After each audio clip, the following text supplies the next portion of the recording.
welcome back to my channel and to another video. In this one we're going to be looking at how the update system has changed in Cricut Design Space and what exactly the last few updates have included. So without any further ado, let's jump on in to Cricut Design Space.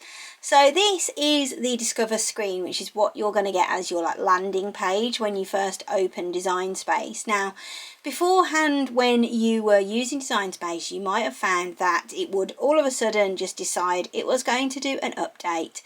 And it didn't matter whether you were in the middle of designing or in the middle of doing a cut.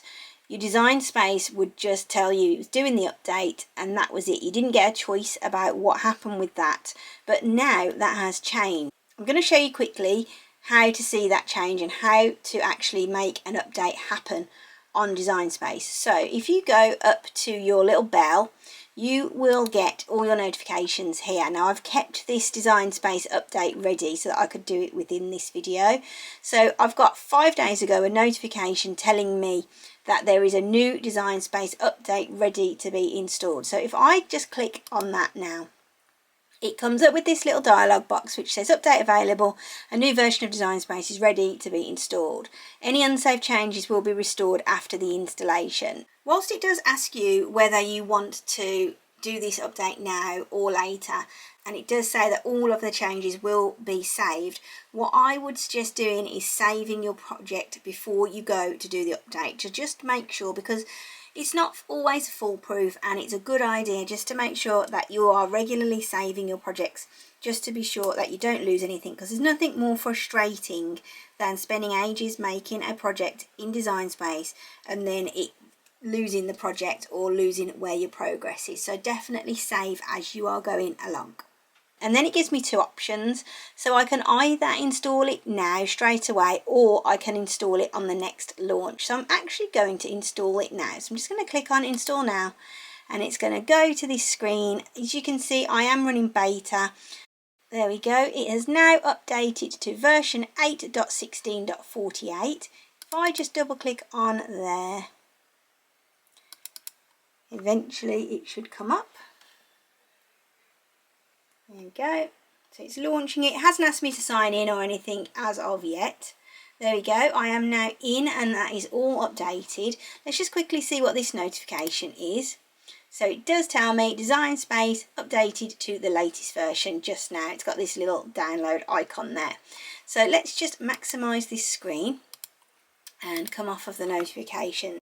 The first thing that has changed in Design Space recently is that there is this get started icon. Now I wanted to just mention, if you are using a different language in Design Space, this will not show in the same fashion.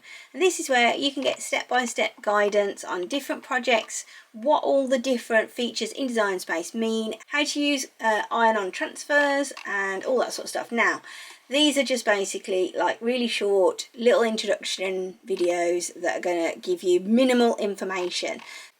So by all means feel free to use them, but to be perfectly honest, there's a lot more information available out there on YouTube, especially on my channel. So stick with me and I'll show you everything that you need to know. And if you've got any questions specifically about Design Space, just drop them in the comments down below and I will add your query onto future videos that I'm going to make as I go through the year. Here on the canvas then, there's not a lot really that's changed with this update. A lot of it is just bug fixes and really small things that have been changed, mostly from reports from the Cricut community. The biggest thing that's changed really is this new create sticker function at the top. So if I grab a image, let's just go to animals and let's choose this cute little fox with a heart, because we're coming up to Valentine's Day, so why not? Let's add him to the canvas and I'm going to just click on view to see that now. Here he is. He would make a fab sticker, wouldn't he? If we click on create sticker, we get this option now. It is a beta function within Design Space and it is also a Cricut Access function. So that means if you haven't got a current subscription with Cricut Access, you won't be able to use this feature, unfortunately. There are other ways of creating exactly the same effect that this create sticker function will do, and I have videos on my channel showing you that. I'll link a few down below for you, and if you need further information, please don't be scared to ask. Just ask in the comments and I will as I said before, add your question onto a future video. So this is the create sticker function. You can create die cut or you can create kiss cut. So die cut is when a sticker is just the outline of the actual design that you've got. So if this fox was a die cut sticker, it would be cut all the way around him and his little shape here, and then we could literally just make a pile of those. A kiss cut sticker, which is the bottom option, is where you just cut through the sticker portion of the paper and you leave the backing paper intact. That's really good if you are making sticker sheets to sell, or if you just want to use a sticker sheet within your business. And that's generally what I tend to do, is make kiss cut stickers to go on my envelopes, and they go out with all my orders then with my branding on them. So you can do that with this create a sticker function. I haven't used it all that much yet, even though it's been out for over a month. But I'm going to have a good go at it in the next week or so, and then I'll show you how it works thoroughly and go through the pros and cons of using it, as opposed to the old way that I do it with my normal stickers and just using features that are available to everybody in Design Space, because this one really is behind a paywall. You've got to pay for Cricut Access to be able to use this function, which I think is a little bit wrong. When you're paying the amount that you're paying for these machines, you should be able to use all the features in the software. But that is the way Cricut does things, so this is something that we just have to suck up. But there's ways around it, so I'll show you how to do that.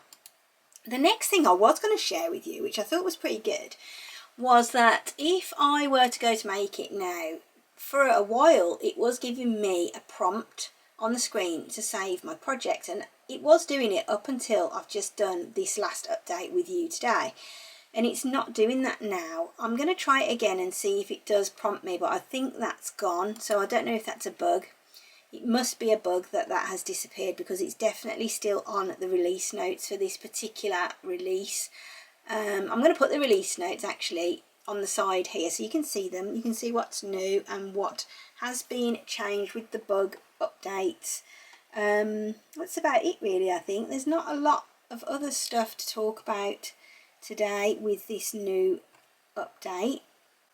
Yeah, I think that is everything, but because it's just a small update, it's just a short video today, so I hope that you have enjoyed this video and that you found it to be useful and interesting. If you have, don't forget to subscribe. Drop me any questions that you might have down below.